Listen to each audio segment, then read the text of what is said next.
A talented actor can embody a character so fully that it becomes impossible to picture them any other way. But Hollywood is a world of internal politics and back-alley deals, and there are often numerous actors considered for the same role. So what happens when an A-list actor turns down a part that goes on to be a cinema classic? Today we're looking at actors who nearly played famous characters. For serious Lord of the Rings fans, it's hard to imagine Aragorn being played by anyone other than Viggo Mortensen, the Danish-American actor who has been nominated for 3 Academy Awards, 3 BAFTA Awards, and 4 Golden Globe Awards. But it turns out that Russell Crowe turned down the role after director Peter Jackson offered it to him. In a recent interview with Howard Stern to promote his Showtime Roger Ailes miniseries The Loudest Voice, the Oscar-winning actor explained why he said no to the blockbuster franchise, which would have resulted in a massive payday. Apparently, he was not only offered the massive role, but also a whopping 10% of the back-end gross profit, which would have come to more than $100 million. According to Crowe, "I didn't think Peter Jackson actually wanted me on the film," said Crowe, "because I think he was forced into talking to me, because there was a moment in time where everybody wanted me and everything. And he's a fellow New Zealander, and so I can hear his voice. And it's like, I don't think he even knows what I've done. My instinct was that he had somebody else in mind, which turned out to be Viggo, and he should be able to hire the actor that he wants." Perhaps it was a misstep on the part of Crowe, but it's likely we'll never know.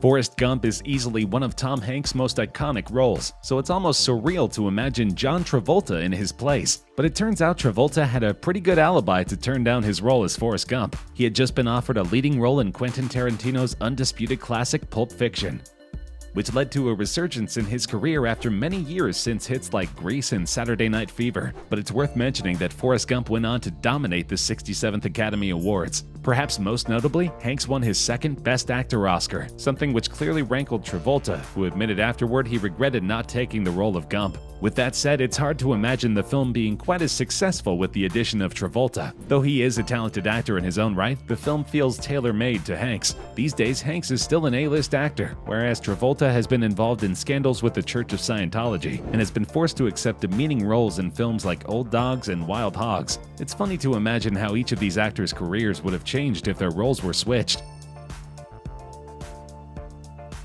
Al Pacino was a totally anonymous actor when he was cast in Francis Ford Coppola's classic The Godfather. In fact, he was only paid $35,000 because he had virtually no other acting credits before this film. But of course, the film went on to become one of the most commercially and critically successful movies in history, and it proved to be Pacino's breakout role. But it turns out he was not even the first choice for the film. Jack Nicholson admitted in a 2004 interview with Movie Line that he passed on the iconic role because he knew it wasn't his to play. "Back then, I believed that Indians should play Indians and Italians should play Italians. There were a lot of actors who could have played Michael, myself included, but Al Pacino was Michael Corleone. I can't think of a better compliment to pay him." Al Pacino did not want to star as Michael Corleone in seminal gangster epic The Godfather, and considered director Francis Ford Coppola a bit mad for insisting he take the role. Film historians have long documented the fact that the unknown Pacino beat famous rivals, including Jack Nicholson, Robert Redford, and Warren Beatty, as well as a then little-known Robert De Niro, for the role which made him famous. When Titanic came out in 1997, it quickly became the highest-grossing film of all time, with a worldwide box office of over $1.8 billion. By some measures, it was the most viewed movie in human history, meaning that its stars, Kate Winslet and Leonardo DiCaprio, began a meteoric rise to A-list actor status. But in reality, the role of Rose almost went to Gwyneth Paltrow. She was reportedly one of the final 2 actresses being considered for the role, which ultimately went to Kate Winslet, and earned her a Best Actress nomination at the Oscars. Paltrow, in an interview with Howard Stern, makes it clear that she didn't turn the role down, which is a common misconception. "I know that the story is that I turned it down. I think I was really in contention for it. I was one of the last 2. I look back at the choices I've made and think, why the hell did I say yes to that and no to that? And you look at the big picture and think there's a universal lesson here. What good is it to hold on to roles?" Because Johnny Depp has been one of Hollywood's hottest actors for many decades, there are numerous roles that he turned down, including starring roles in The Matrix, Speed, Ghost Rider, Hulk, and Mr. and Mrs. Smith. While each of these action movies are funny to picture with Depp in the lead role, perhaps the strangest movie in which he was billed to star was Ferris Bueller's Day Off. The seminal slacker film is beloved by generations and is easily Matthew Broderick's most successful movie, but Johnny Depp turned the role down due to a scheduling conflict. It's safe to say the movie wouldn't be the icon it is today without Matthew Broderick's brilliant performance in the legendary John Hughes film.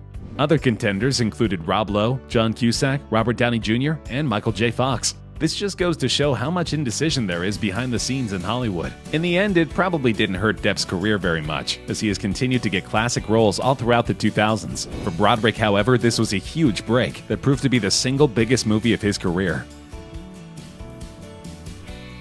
Though Al Pacino beat out Jack Nicholson for the role of Michael Corleone in The Godfather, he then went on to pass up another one of cinema's most classic characters. After the success of The Godfather, he was offered a role in the new science fiction movie from a then unknown director. The director was George Lucas, and the role was Han Solo in the much-revered Star Wars franchise. I remember not understanding the script when I read it, he told MTV at the Toronto Film Festival. I was in The Godfather. They didn't care if I was right or wrong for the role, if I could act or not act. Although Pacino jokingly described his 1975 decision as another missed opportunity, he was not the only actor considered before Harrison Ford took the part. Jack Nicholson, Robert De Niro, Burt Reynolds, and James Caan were all courted. For Harrison Ford, this was easily one of the biggest roles of his life, perhaps tied with Indiana Jones, and he is surely thankful to this day that Pacino passed on the project. Back before James Cameron was known as one of the most successful filmmakers of all time, he was a sci-fi filmmaker attempting to create a big-budget blockbuster about a cruise ship sinking 100 years ago. The film was Titanic, and it quickly became the most popular movie in history. In a recent interview with Jimmy Fallon on The Tonight Show, Cameron was asked about a rumor that he auditioned Matthew McConaughey for the role of Jack in Titanic, but the actor passed on the film. While clearing up that rumor, the filmmaker gave fans the real reason that DiCaprio was chosen for the role. I just need everyone to back up for a second and realize not everything you hear on the internet is true, Cameron said. He continued, Matthew read for the part, and then we met Leo. Leo came in for an interview, and I had this weird thing. I looked around the room, and every woman in the building was in the meeting. Normally, you meet with an actor and you're one-on-one in an office. The accountant was there and the female security guard. Maybe I should cast this guy. And McConaughey weighed in as well. I wanted that, he admitted. I auditioned with Kate Winslet. Had a good audition. Walked away from there pretty confident that I had it. I didn't get it. I never got offered that. Twilight might have premiered more than a decade ago, but the legacy of the film franchise lives on. Though it might seem virtually impossible to picture anyone other than Robert Pattinson as Edward Cullen or Kristen Stewart as Bella Swan, if casting directors would have paid attention to Stephenie Meyer's original requests, there would have been an entirely different cast. The author of this super lucrative franchise had very specific actors in mind when she was approached by producers about adapting the books into movies. Though she had plenty of choices in mind for other characters, her pick for Edward Cullen was pretty set in stone. The only actor I've ever seen who I think could come close to pulling off Edward Cullen is Henry Cavill, she revealed. Cavill went on to play Superman in DC's extended universe, and his career has been fine without the Twilight franchise. And Robert Pattinson, who was ultimately cast as Edward, did the role justice, though he has been vocally disdainful regarding the part in recent years. Lindsay Lohan was once the epitome of a teen star.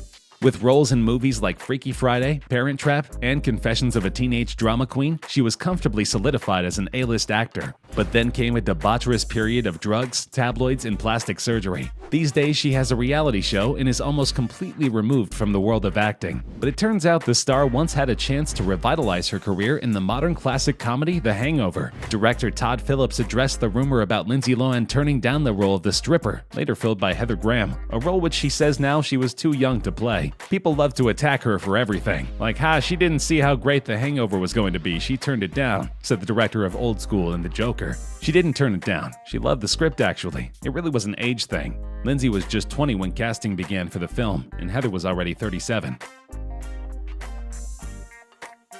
Taron Egerton may have drawn raves and cans for his portrayal of Elton John in Rocketman, but he wasn't the initial actor envisioned by the legend. In fact, the first person Sir Elton thought of to portray him was none other than Justin Timberlake. The former NSYNC singer had previously portrayed John in the music video for This Train Don't Stop There Anymore in 2001. However, the movie was never discussed with Timberlake. We never formally approached Justin because we weren't ever at a stage where it was the right time to approach him, John's husband explained. The video for This Train Don't Stop There Anymore stars Justin Timberlake as Elton John at the height of his popularity in the 1970s and shows Elton John going through hair and makeup, making his ways through throngs of adoring fans and going to a lavish party. The former NSYNC singer wears a prosthetic nose in the video and looks nothing like the JT we are used to seeing. Regardless, this would have been a huge opportunity for Timberlake, who is currently promoting his comeback album.